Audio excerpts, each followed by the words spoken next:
Arrancamos con muchísima energía esta nueva inmersión profunda. Hoy vamos a sumergirnos en un tema verdaderamente fascinante. Tenemos sobre la mesa unos extractos increíbles de la obra biográfica de María Antonieta. Ajá, la de Stefan Zweig, una obra maestra absoluta. Exacto, la del aclamado Stefan Zweig. Y la misión que tenemos en este análisis a fondo es desentrañar una transformación humana que es asombrosa por donde se le mire. Vamos a explorar cómo una joven promedio, digamos bastante frívola y sin mucha educación, fue forzada por el peso inmenso del destino a alcanzar una grandeza trágica innegable. Así es, una grandeza que además termina en un martirio brutal a manos de la Revolución Francesa. Pero, a ver, antes de avanzar un solo paso, creo que es indispensable hacer una aclaración crucial para quienes nos escuchen. Sí, por supuesto, adelante con eso porque es muy importante. Dado que el texto que estamos revisando aborda un conflicto político e histórico sumamente polarizado, o sea, el choque entre la monarquía tradicional y la revolución populista y radical, queremos dejar absolutamente claro que nosotros no tomamos ningún bando político aquí, ni de derecha ni de izquierda. Totalmente de acuerdo. Nuestro propósito es únicamente reportar de manera imparcial los hechos y las perspectivas que están contenidos estrictamente en el material original del autor. No estamos respaldando ninguna ideología, simplemente estamos analizando el comportamiento humano. Una aclaración súper necesaria. Así que, con esa base cubierta, bueno, vamos a desempacar esto. Y me gustaría empezar por los primeros años de nuestra protagonista. Claro, el contexto de su infancia es clave. Porque, a ver, basta con imaginar cómo armamos hoy en día las alianzas de negocios, ¿no? Hay fusiones corporativas, contratos, abogados por todas partes. Pero en el siglo XVIII, estas alianzas se hacían literalmente con seres humanos. Sí, eran peones. Exacto. María Antonieta, a los 11 años, fue usada como un mero peón diplomático para unir a la Casa de Habsburgo y a los Borbones en Francia, dos potencias que llevaban siglos en guerra. Y el contraste es brutal. Tenemos a esta niña que solo quería jugar con sus perros y de pronto la obligan a aprender francés a marchas forzadas. ¿Y aprender a bailar? ¿A caminar? Todo bajo la mirada severa de la condesa de Noailles. Uf, la condesa de Noailles, que la niña apodaba burlonamente la señora Etiqueta. Y no era para menos. Porque esa señora Etiqueta representaba todo el peso de la corte francesa cayendo sobre los hombros de una adolescente. Y hay un evento que describe el libro que es, sinceramente, de locos. La entrega oficial en la isla del Rin. Ah, sí, eso parece sacado de una película de terror psicológico. Totalmente. Fue en una isla neutral, justo en la frontera entre Alemania y Francia. Construyeron un pabellón de madera de forma perfectamente simétrica. Una mitad era territorio austriaco y la otra mitad era territorio francés. ¿Y el protocolo que exigieron allí? Es extremo. A sus 14 años, María Antonieta entró a la habitación austriaca, y el protocolo dictaba que debía ser desnudada por completo. Sin dejarle ni un solo hilo encima. Ni un hilo. Ni una cinta, ni unos zapatos, ni ropa interior.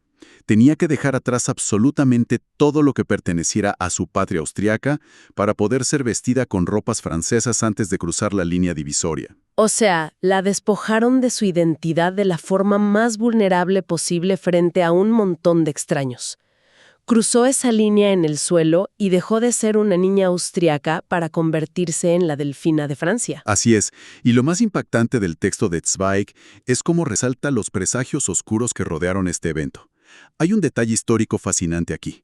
Resulta que un joven estudiante se coló en ese pabellón de madera en la isla del Rin antes de que llegara la comitiva. Ajá. Y ese estudiante no era otro que Goethe. ¡Wow! El famosísimo Goethe. El mismísimo. Y Goethe notó con horror la decoración de los inmensos tapices del lugar. Las imágenes mostraban la historia de Jasón y Medea. O sea, el matrimonio más funesto y trágico de toda la mitología clásica. Exactamente.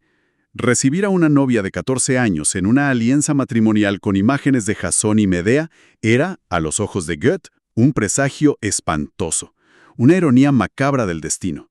Y no fue el único aviso, porque el autor suma otro detalle perturbador cuando ella llega por fin a la corte francesa.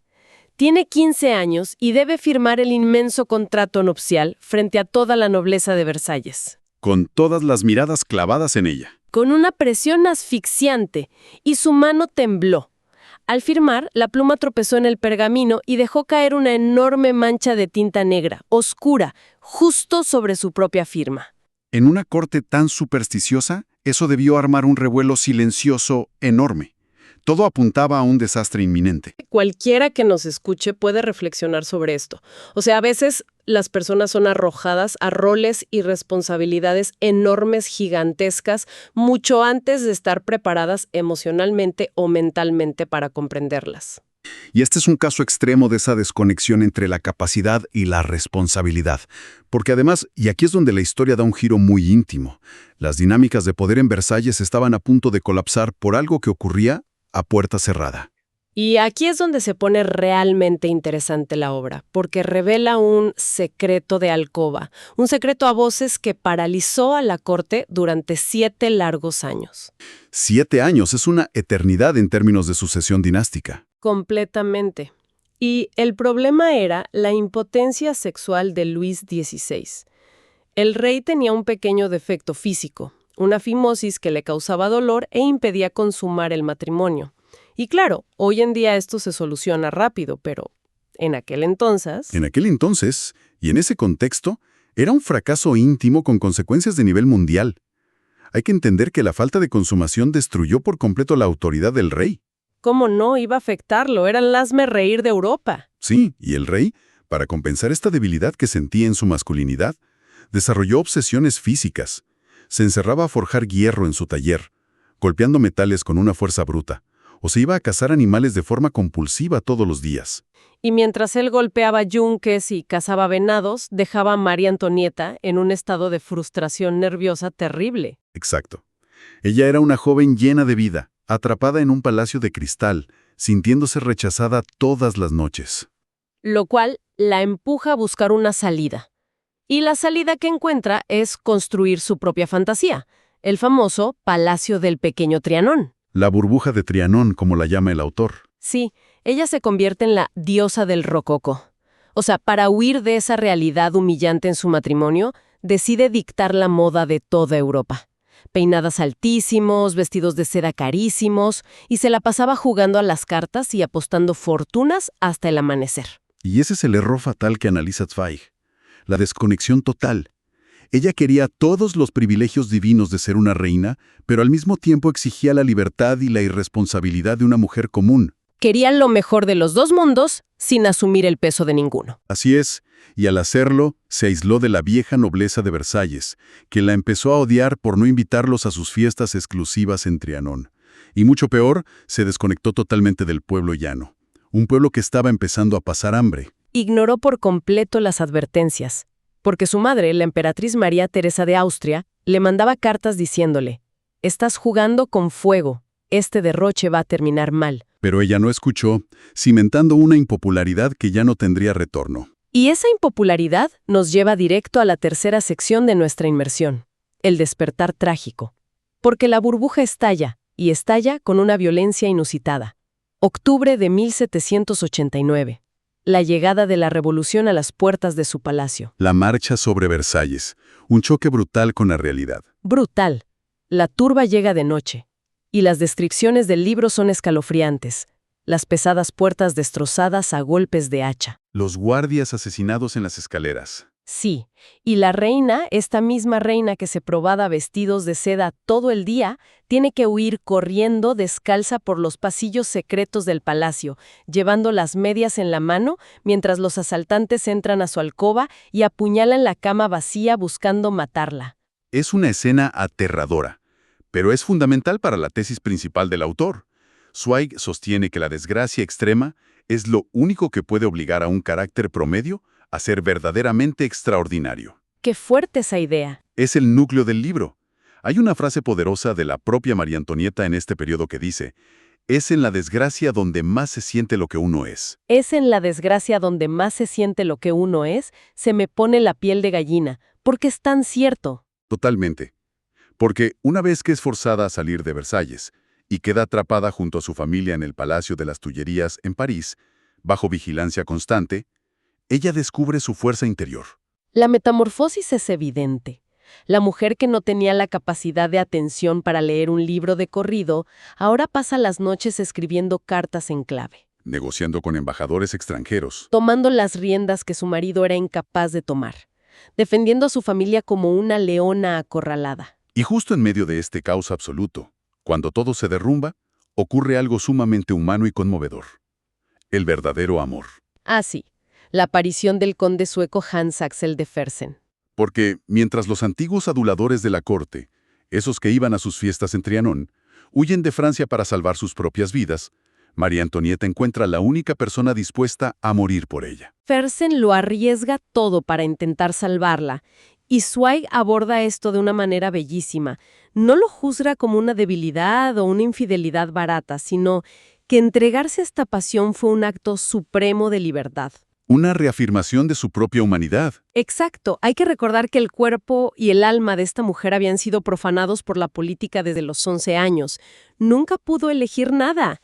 Al amar a Fersen, ella finalmente reclama la propiedad sobre su propio ser, en medio de un mundo que se cae a pedazos. Y esa fuerza de voluntad recién descubierta también se refleja en su firmeza ideológica.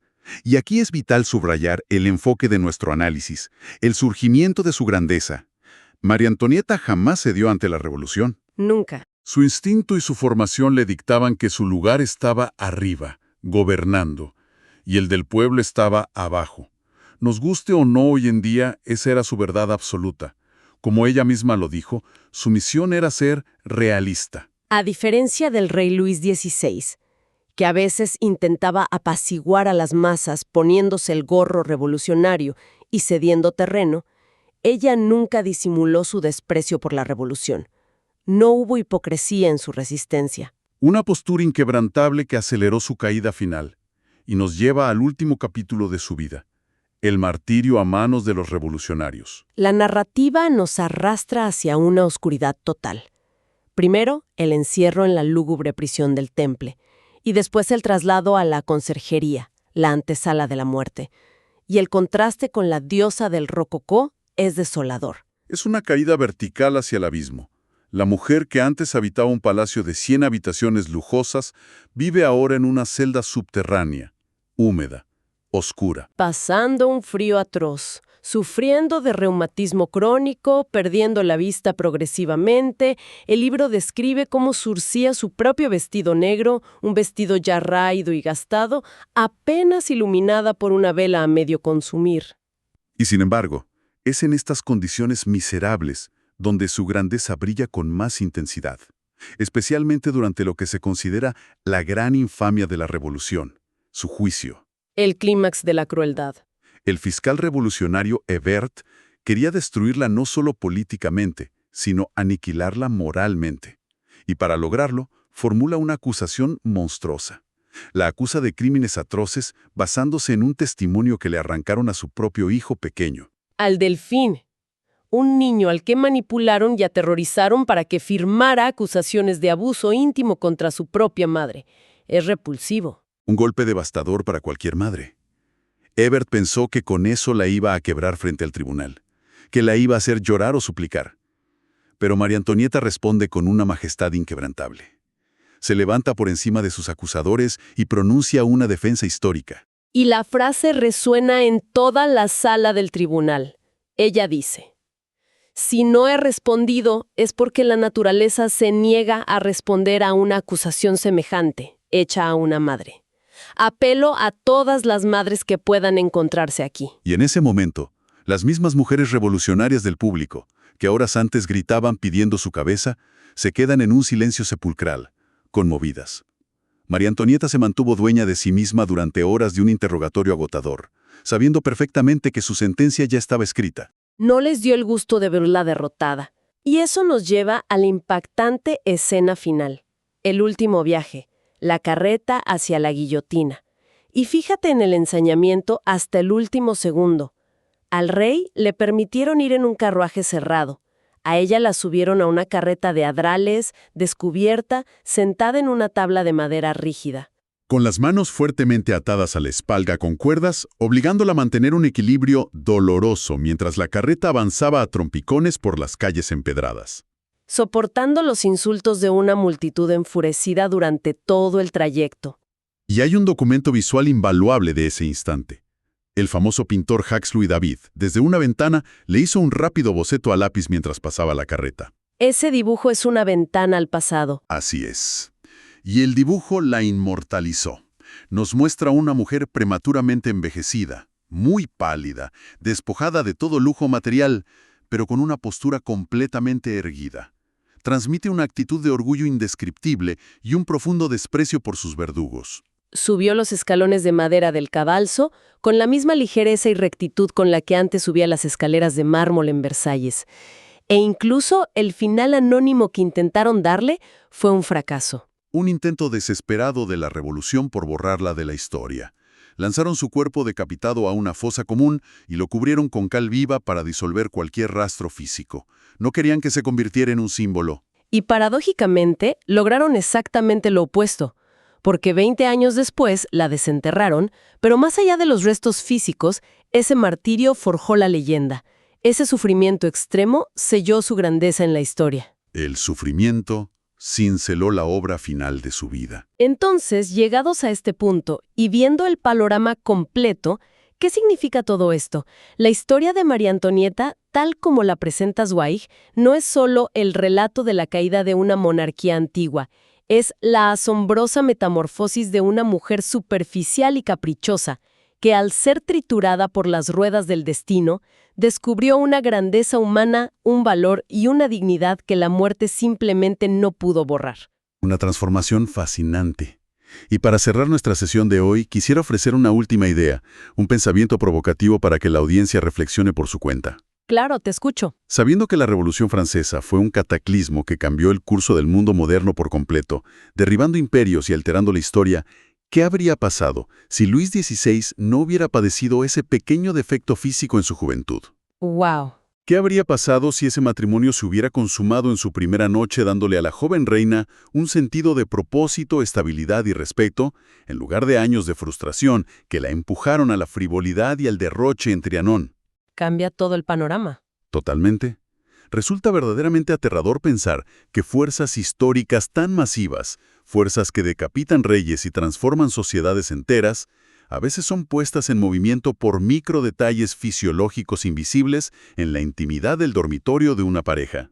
¡Qué reflexión tan profunda para cerrar!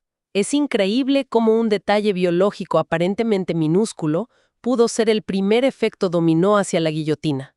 Agradecemos inmensamente a quienes nos escuchan por habernos acompañado en este análisis a fondo.